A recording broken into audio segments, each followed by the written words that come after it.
Normally, I would deliver any speech extemporaneously, but because I don't want my mind to meander because I have so many things to say, I decided to write a few notes as my colleagues. First of all, let me congratulate His Excellency, Ambassador Kim Chuan, for your very powerful presentation of the many dimensions of Philippine-China relations. You can see that you've been here only for 6 months, and I can imagine what other tremendous things that you will do to foster the relationship between our two countries. Let me also thank Raul Albino, a very good friend, colleague, and all your officers for all the efforts that you have done to foster Philippine-China relations. We had just come with my research team from a 3-province visit last week, Beijing, Shanxi, and Chongqing. There was tremendous goodwill that we obtained there. It was so much fun, and there was so much also exchange of frank views on the need for a reset of Philippine-China relations. Let me take this opportunity as a political scientist to share my views on what is happening in our world today. One of the realities of our international politics is that the powerful defines and that the powerless are defined. This is brought home so clearly to us, very clearly to us, 378 years ago, in 1648, when the treaties of Westphalia, ending the wars in Europe, imposed on us the powerless, the concept of the nation state, with its concomitant principle of territoriality and sovereignty. Sovereignty, of course, with its internal and external emanations. Thus, we see that the African continent, which is supposed to be one continent, was divided by the powerful into 54 states. And what did they do? Some nincompoop in London just drew straight lines between 2 points.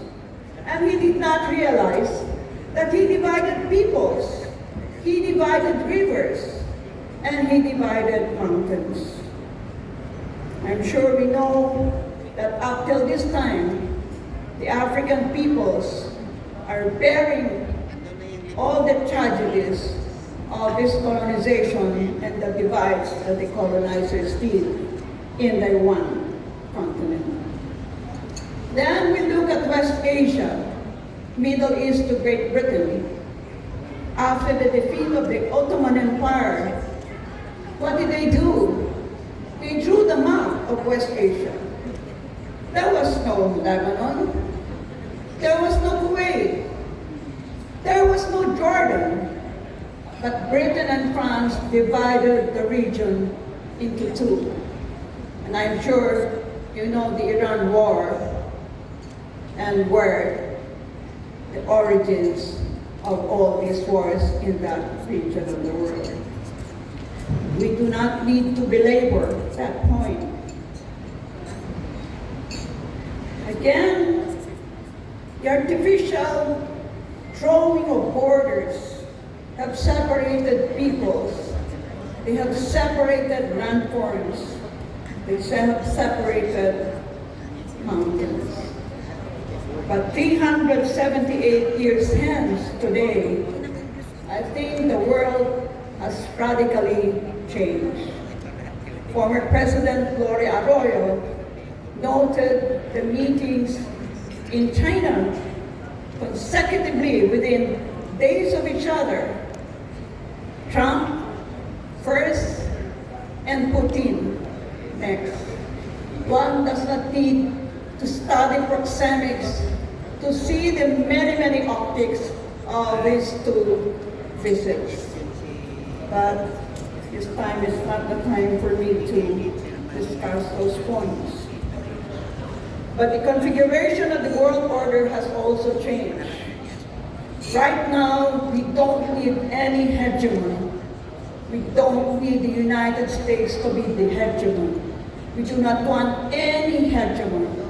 We want a multipolar state lying down on a philosophy of multilateralism. President Xi Jinping is correct. We only live in one planet. So we need to share resources, we need to share prosperity, and we need to share our future.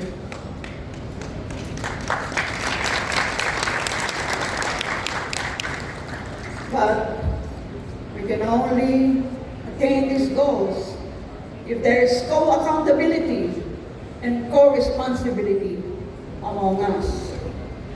Thank you, Ambassador Chuan, that you have also advocated the route that we have taken for many, many years.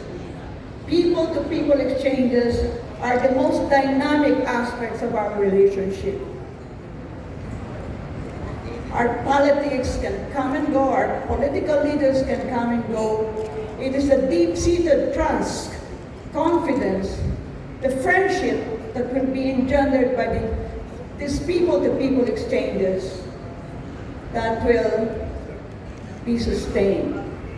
And that is where the APCO, my good friend Raul Gambino, that is where the APCO should really exert tremendous effort to get as many of our young people drowning in Western propaganda to really confront the various disinformation and the misinformation in our midst. I salute you, APCU, and all your officials. May your tribe increase.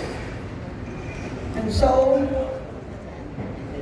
as we all work together, as Ambassador Chuan had remarked a few minutes ago, let us also remember that we are all stewards of this earth. We do not own the airspace. We do not own the land. We do not own the waters. We're simply stewards of this earth. We're taking care of it for this and future generations. So again, I thank you, APCU and its leadership, headed by Raul. And I thank you, Ambassador Chuan.